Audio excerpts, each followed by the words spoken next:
नमस्कार दोस्तों, क्या हाल है। स्वागत है आपका हमारे यूपी बुलेटिन एक्स भरोसेमंद न्यूज चैनल में। तो आइए बात करते हैं आज के मुख्य समाचार में से उत्तर प्रदेश की तमाम बड़ी खबरों पर एक नजर डालते हैं। इससे पहले अगर आपने अभी तक हमारे इस चैनल को सब्सक्राइब नहीं किया है तो सब्सक्राइब कर लीजिएगा, क्योंकि आपका एक सब्सक्राइब हमारे लिए बहुत महत्वपूर्ण होने वाला है। बहुत मेहरबानी होगी।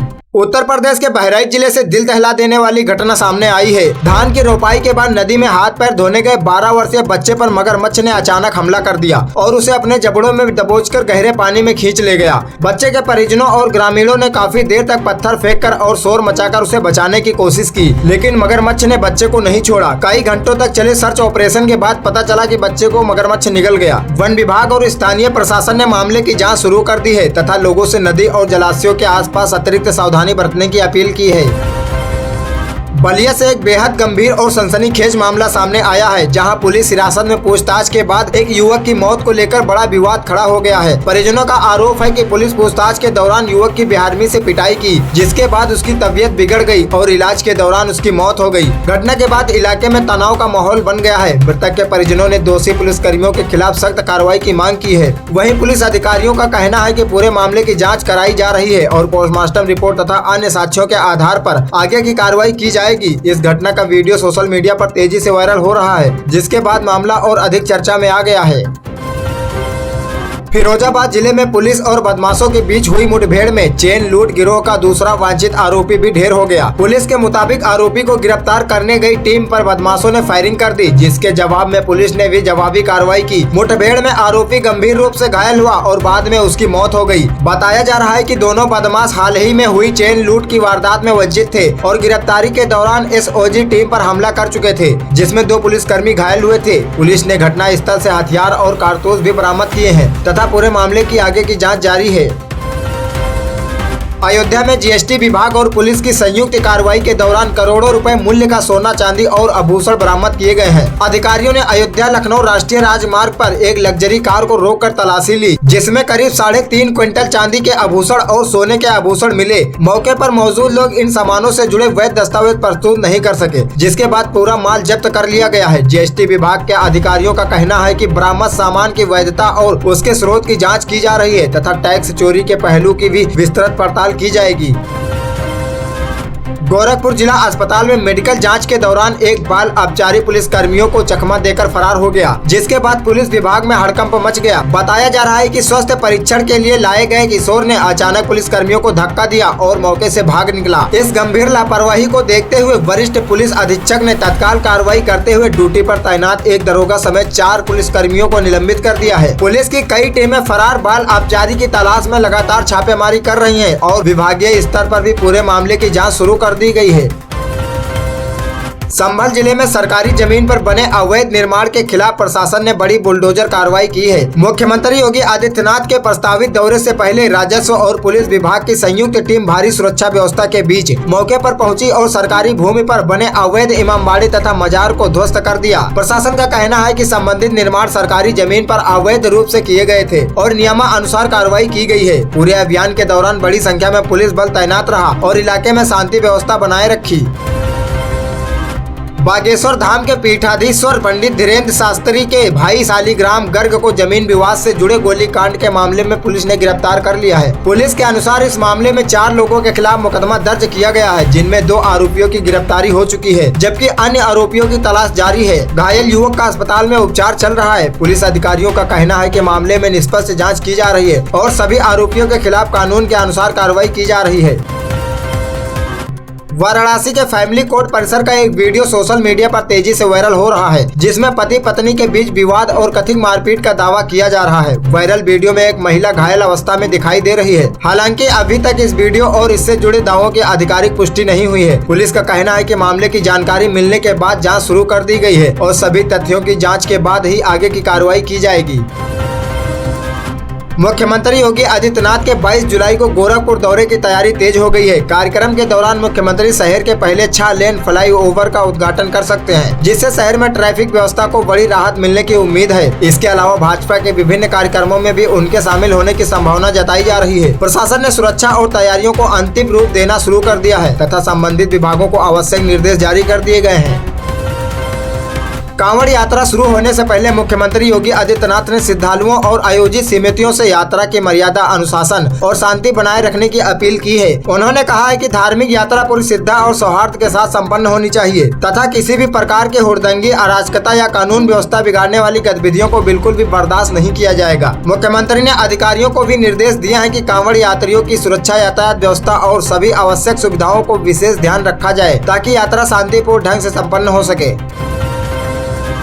उत्तर प्रदेश में एक बार फिर मौसम ने करवट लेने के संकेत दे दिए हैं। मौसम विभाग ने राजधानी लखनऊ, कानपुर समेत प्रदेश के कई जिलों के लिए तेज आंधी और भारी बारिश का हाई अलर्ट जारी किया है। मौसम वैज्ञानिकों के अनुसार अगले कुछ घंटों के दौरान कई इलाकों में तेज हवाओं के साथ जोरदार बारिश हो सकती है। लगातार उमस और भीषण गर्मी से परेशान लोगों को इससे बड़ी राहत मिलने की उम्मीद है। विभाग ने लोगों से खराब मौसम के दौरान अनावश्यक यात्रा से बचने और सुरक्षित स्थानों पर रहने की सलाह दी है।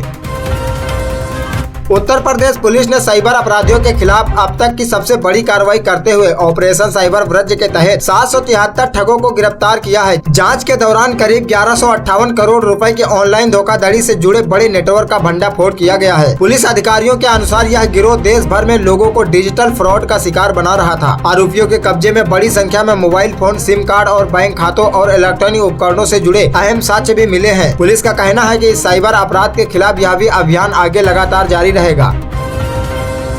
प्रवर्तन निदेशालय यानी ईडी ने उत्तर प्रदेश में रोहिंग्या और बांग्लादेशी घुसपैठियों से जुड़े एक बड़े सिंडिकेट पर कार्रवाई तेज कर दी है। ईडी की टीमों ने प्रदेश के कई ठिकानों पर एक साथ छापेमारी की और विदेशी फंडिंग समेत संदिग्ध लेन देन की जांच शुरू कर दी है। कार्रवाई के दौरान करीब 40 लाख रुपए नकद बरामद किए गए हैं। अधिकारियों का कहना है कि इस नेटवर्क के तार सीमा पार की संदिग्ध एजेंसियों से जुड़े होने की आशंका है और मामले की पूरी गहन से जाँच की जा रही है। रामपुर स्थित आजम खान की जौहर यूनिवर्सिटी को लेकर एक बार फिर बड़ी प्रशासनिक कार्रवाई सामने आई है। स्थानीय प्रशासन ने यूनिवर्सिटी परिसर की 38 इमारतों को अवैध बताते हुए उन्हें हटाने को नोटिस जारी किया है और प्रबंधक को 15 दिनों के भीतर स्वयं कार्रवाई करने के निर्देश दिए हैं। इस मामले पर समाजवादी पार्टी के राष्ट्रीय अध्यक्ष अखिलेश यादव ने सरकार पर निशाना साधते हुए आरोप लगाया है कि शिक्षा संस्थाओं को भी राजनीतिक विवाद का हिस्सा बनाया जा रहा है, जबकि यूनिवर्सिटी प्रबंधक का कहना है कि आवश्यक दस्तावेज पहले से ही उपलब्ध हैं। अब इस मामले पर सभी की नजरें अगली प्रशासनिक कार्रवाई पर टिकी हुई है। अयोध्या के राम मंदिर में चढ़ावे की कथित चोरी के मामले में विशेष जांच दल यानी एसआईटी ने अपनी जांच पूरी कर ली है। सूत्रों के अनुसार एसआईटी ने विस्तृत रिपोर्ट तैयार कर ली है, जिसमें ट्रस्ट से जुड़े कुछ जिम्मेदार पदाधिकारियों की भूमिका भी उल्लेख किया गया है। जांच के दौरान दान राशि के प्रबंधक और उससे जुड़े कई पहलुओं की पड़ताल की गई है। माना जा रहा है कि रिपोर्ट जल्द ही शासन को सौंपी जाएगी, जिसके बाद आगे की कार्रवाई पर फैसला लिया जा सकता है। वाराणसी में भ्रष्टाचार के खिलाफ विजिलेंस विभाग ने बड़ी कार्रवाई करते हुए एक महिला जीएसटी अधिकारी को 10,000 रुपए की रिश्वत लेते हुए रंगे हाथ गिरफ्तार कर लिया है। जानकारी के अनुसार अधिकारी की सेवानिवृत्ति में केवल 4 महीने का समय शेष था, लेकिन सियासत मिलने के बाद विजिलेंस टीम ने जाल बिछाकर उन्हें रिश्वत लेते समय पकड़ लिया। इस कार्रवाई के बाद विभाग में हड़कंप मच गया है। आरोपी अधिकारी से पूछताछ जारी है और मामले में आगे की कानूनी प्रक्रिया भी तेज कर दी गई है।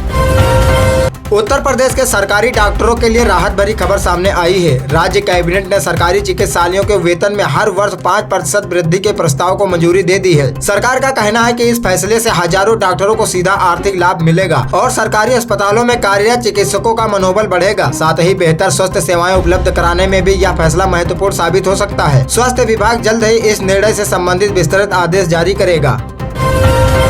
उत्तर प्रदेश में शिक्षा व्यवस्था को पूरी तरह डिजिटल बनाने की दिशा में एक बड़ा कदम उठाया गया है। राज्यपाल आनंदीबेन पटेल ने सभी विद्यालयों और उच्च शिक्षण संस्थाओं में प्रिंटेड मार्कशीट की व्यवस्था धीरे धीरे समाप्त कर डिजिटल मार्कशीट को बढ़ावा देने के निर्देश दिए हैं। इसके लिए डिजी लॉकर के उपयोग पर विशेष जोर दिया गया है। माना जा रहा है कि इससे छात्रों को अपने दस्तावेज सुरक्षित रखने में सुविधा मिलेगी और काफी फर्जी प्रमाण पत्रों पर भी काफी हद तक रोक लग सकती है।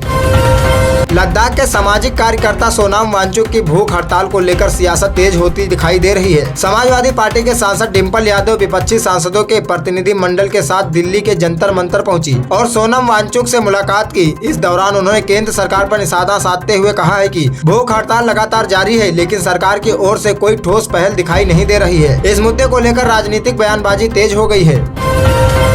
उत्तर प्रदेश के अधीनस्थी सेवा चयन आयोग यानी यूपीएसएससी ने लोअर पीसीएस मुख्य परीक्षा को लेकर बड़ी घोषणा की है। आयोग ने मुख्य परीक्षा के लिए 14,492 अभ्यर्थियों को शॉर्ट लिस्ट किया है। इस भर्ती अभियान के तहत कुल 231 पदों पर नियुक्तियां की जाएंगी। आयोग ने कट ऑफ सूची अपनी आधिकारिक वेबसाइट पर जारी कर दी है। अभ्यर्थी अपना परिणाम और अन्य आवश्यक जानकारी आयोग की वेबसाइट पर जाकर देख सकते हैं।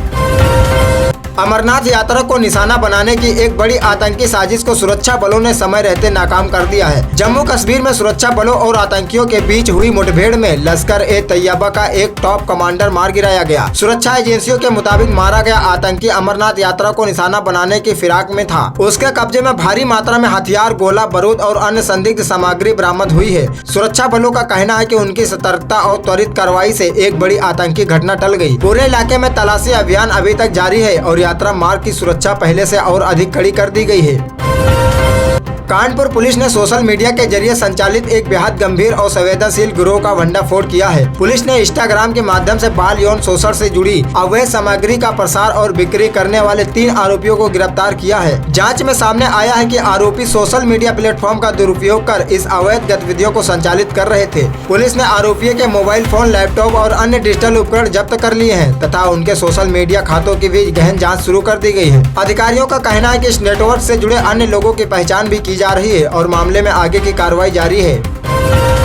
ललितपुर में छात्रा के साथ चलती कार में सामूहिक दुष्कर्म और आरोपी के खिलाफ पुलिस ने बड़ी कार्रवाई की है। आरोपी को गिरफ्तार करने पहुंची पुलिस टीम पर उसने भागने की कोशिश की, जिसके बाद हुई जवाबी कार्रवाई में उसके पैर में गोली लगी। घायल आरोपी को तत्काल अस्पताल में भर्ती कराया गया, जहां उसका इलाज चल रहा है। पुलिस का कहना है कि मामले की जाँच तेजी से आगे बढ़ाई जा रही है और पीड़िता को हर संभव न्याय दिलाने के लिए कानूनी प्रक्रिया पूरी गंभीरता से अपनाई जा रही है। इस कार्रवाई के बाद स्थानीय लोगों ने पुलिस की तत्परता की सराहना की है।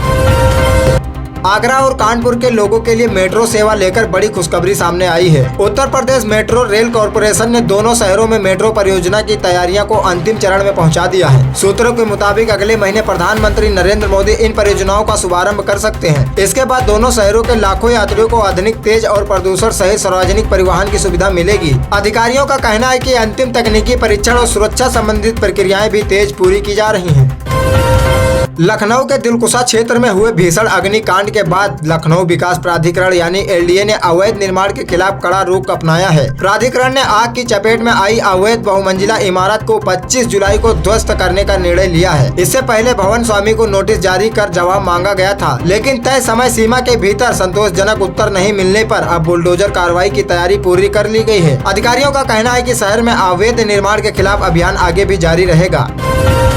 उत्तर प्रदेश के मुख्यमंत्री केशव प्रसाद मौर्य ने समाजवादी पार्टी के अध्यक्ष अखिलेश यादव पर तीखा राजनीतिक हमला बोला है। उन्होंने कहा है कि यदि अखिलेश यादव स्वयं को भगवान श्री कृष्ण का सच्चा भक्त मानते हैं तो उन्हें मथुरा श्री कृष्ण जन्मभूमि से ईदगाह हटाने का खुलकर समर्थन करना चाहिए। मौर्य ने विपक्ष पर तुष्टीकरण की राजनीति करने का आरोप लगाते हुए कहा है कि अयोध्या के बाद अब काशी और मथुरा के विकास को भी नई गति दी जा रही है। उनके इस बयान के बाद प्रदेश की राजनीति में बयानबाजी और तेज होने की संभावना जताई जा रही है।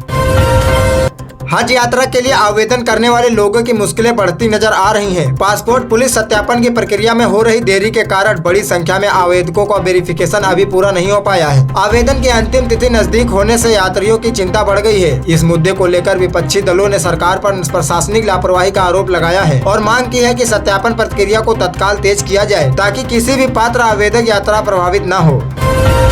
उत्तर प्रदेश के हाथरस जिले में कृषि वैज्ञानिकों की मृदा जांच रिपोर्ट ने किसानों की चिंता बढ़ा दी है। परीक्षण में जिले के कई कृषि भूमि नाइट्रोजन और पोटास की गंभीर कमी पाई गई है, जिससे फसलों के उत्पादन पर असर पड़ने की आशंका जताई जा रही है। रिपोर्ट सामने आने के बाद किसानों ने कृषि विभाग के अधिकारियों से नाराजगी जताई और आवश्यक उर्वरकों की समय पर उपलब्धता के साथ वैज्ञानिक सलाह देने की मांग की है। विभाग का कहना है कि किसानों को मिट्टी की गुणवत्ता सुधारने के लिए आवश्यक दिशा निर्देश और तकनीकी सहायता उपलब्ध कराई जाएगी।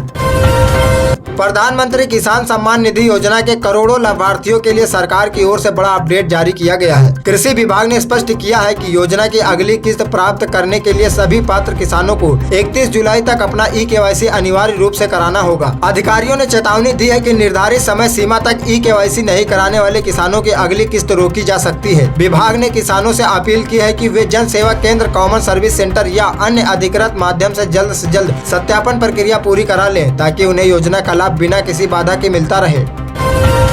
देश भर के राशन कार्ड धारकों के लिए खाद्य एवं रसद विभाग ने नया नियम लागू करने की तैयारी कर ली है। ई-केवाईसी के पात्र लाभार्थियों को मुफ्त राशन नहीं दिया जाएगा। सरकार का कहना है कि इस व्यवस्था का उद्देश्य से फर्जी राशन कार्डों पर रोक लगाना और राशन वितरण प्रणाली को अधिक पारदर्शी बनाना है। विभाग ने सभी लाभार्थियों से जल्द अपना सत्यापन पूरा कराने की अपील की है, ताकि भविष्य में राशन वितरण के दौरान किसी प्रकार की परेशानी का सामना न करना पड़े। भारतीय शेयर बाजार ने एक बार फिर से नया इतिहास रच दिया है। आज के कारोबार में बॉम्बे स्टॉक एक्सचेंज का सेंसेक्स और नेशनल स्टॉक एक्सचेंज का निफ्टी रिकॉर्ड ऊंचाई पर बंद हुए। बाजार विशेषज्ञों का कहना है कि विदेशी निवेशकों की लगातार खरीदारी, मजबूत आर्थिक संकेतकों और निवेशकों के बढ़ते भरोसे के कारण बाजार में यह शानदार तेजी देखने को मिली है। इस ऐतिहासिक बढ़त से निवेशकों में उत्साह का माहौल बना है। आने वाले कारोबारी सत्रों पर भी बाजार की नजर बनी हुई है। सोने की खरीदारी की योजना बना रहे लोगों के लिए राहत भरी खबर सामने आई है। अंतर्राष्ट्रीय बाजार में उतार चढ़ाव के बीच सराफा बाजार में सोने की कीमतों में गिरावट दर्ज की गई है। कीमतों में नरमी आने के बाद बाजारों में ग्राहकों की संख्या बढ़ने लगी है और आभूषण कारोबारियों के यहाँ खरीदारी का उत्साह दिखाई दे रहा है। व्यापारियों का कहना है कि खरीदारी से पहले लोग अपने शहर के ताजा भाव जरूर जाँच लें, क्योंकि अलग अलग शहरों में कीमतों में मामूली अंतर हो सकता है। यदि आप हमारे इस वीडियो को यहाँ तक देखे हैं तो हमारे इस चैनल को सब्सक्राइब जरूर कर लीजिएगा, क्योंकि आपका एक सब्सक्राइब हमारे लिए बहुत महत्वपूर्ण होने वाला है।